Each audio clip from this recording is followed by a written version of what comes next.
With 1 minute and 5 seconds left in the game, the Jazz are up by 3 points. It is important to note that the New Orleans Pelicans are a terrible team. They have only 5 wins all season. The Jazz are playing at home. There's only 57 seconds left in the game. Rudy Gobert just secured the rebound. How on earth could the Jazz possibly lose this game? Well, let's take a look. Under a minute to go. Cool, calm, collected. So the Jazz players spread the floor, and Donovan waits until there are 10 seconds on the shot clock before he makes his move. Donovan Mitchell drives down the left side of the lane trying to make a right-handed layup, which gets blocked. What he should have done was lob the ball back to Rudy Gobert, who's his trailer, or kick the ball to the corner for Bogdanovic. Bogdanovic is having a great game. He's the highest scorer, but rather than let a teammate be the hero of the game, Mitchell does this kind of ill-advised layup that gets blocked out of there. Now, it's not like the Jazz are in trouble. They have 6 seconds. They can get a playoff on this possession. But Donovan didn't look for the team. He looked for himself. So, of course, on this inbound play, Rudy Gobert is going to set a screen. Mitchell's going to nail the shot. But the shot will be waved off later because the foul happened on the screen before the shot went into the air.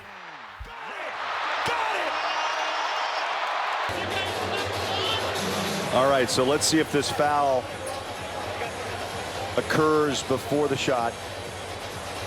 There's Gobert. There's the screener. Right there. If that's the case, that's before the shot. Yeah, that would be tough. It was such a beautiful screen and shot by Donovan Mitchell. But the good news is the ball will still be in the Jazz's hands. After further review, the foul occurred prior to the upward shooting motion. The basket has been disallowed. Obviously, Jazz fans don't like the call, but the call is the right call. This building goes quiet. Of course, had Rudy made that first free throw, the game would have went to overtime instead of been a Jazz loss, and hopefully the Jazz could have pulled it out in the overtime win. But at least Rudy's making of the second free throw makes it a 2-possession game for the New Orleans Pelicans. The win's going to be harder if they're going to go get it. Clutch. Well, good job making it a 2-possession game, right? Great point. 9. I'd say Donovan Mitchell played James Harden-inspired defense on this possession. It was just terrible. Number 3 is Josh Hart. He's the guy that Donovan is supposed to be guarding. Josh Hart goes to set a screen for the ball handler. There are a lot of things that Donovan should be doing when this happens, but he does none of them. He basically turns into a spectator and watches the play unfold. 3 shots tonight. Ingram goes to work. Drives in on Gobert.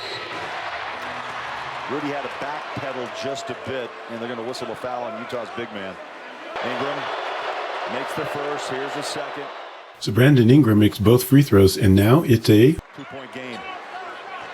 21 for Brandon Ingram tonight.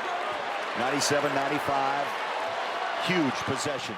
This is identical to the previous play, with Donovan Mitchell driving into the paint, attempting a layup, but having passes that he could and probably should have made. I should also point out, too, that a player like Chris Paul would drive in and then pull up for a short jumper instead of going all the way to the rim where he's going to be overguarded in a double team. It's just frustrating how he doesn't let any other teammate be the hero. He's got to take these shots. And frankly, I think defenses know this already. They know he's not giving up the ball. Donovan. Instead, with the cameras on him, he stands around dribbling, pointing at his teammates to go where they're already at. Donovan lets the clock tick down. And a lot of space out there. And this is the pass fake that breaks my heart. He should have passed to Gobert. Gobert would have caught, pivoted, and dunked and maybe had an and one. It would have been 2 points at the very least. Mitchell drives inside. How often do you see a layup from an NBA All-Star that doesn't even come close to touching the rim?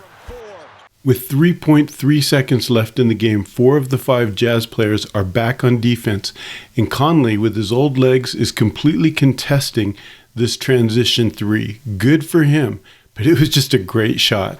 The ball is away. Graham, oh! Hit the 3! 3-pointer with It's a big shot. New Orleans didn't waste any time getting that ball down court, and a pull-up rhythm shot. Here's another camera angle on the pass that Donovan did not make, the one that could have went to Gobert for a dunk. And here's a second missed opportunity to get a pass to Gobert. Imagine if he'd have caught it and dunked this ball.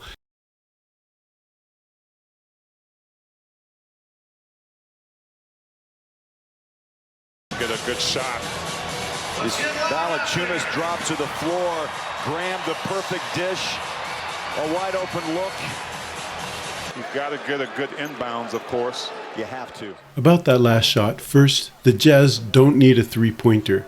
They can win with a two. A lob to Rudy Gobert going to the rim and a screen freeing him up would have been a good play, but instead of lobbing for Rudy, they use Rudy as the screener.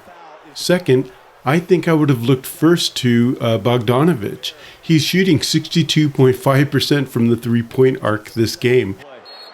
But we went back to Donovan Mitchell, and that was the shot, and that was the game. And, you know, in all fairness, that last shot was probably not going to go in with that amount of time.